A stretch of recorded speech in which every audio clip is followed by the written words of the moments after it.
আসসালামু আলাইকুম। চলুন আজ এক দানব নার্সের গল্প শোনা যাক।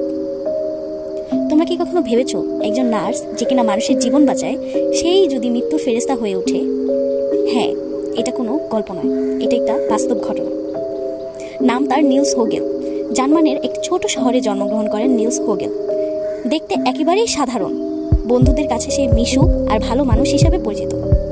1999 সালে সে নার্স হিসাবে কাজ শুরু করে, কিন্তু ধীরে ধীরে তার আশেপাশে শুরু হয় অদ্ভুত ঘটনা। যে ওয়ার্ডে নিলস কাজ করত সেখানে হঠাৎ করেই বেড়ে গেল মৃত্যুর হার। বেশিরভাগই রোগী মারা যেত। নিলস হোগেল নিজেই ওষুধ মিশিয়ে হার্ট বন্ধ করে দিত, মানে নায়ক স্বাস্থ্য আর কি। 2005 সালে প্রথম সন্দেহ হয়, এক রোগীর শরীরে অস্বাভাবিক মাত্রায় ওষুধ পাওয়া যায়।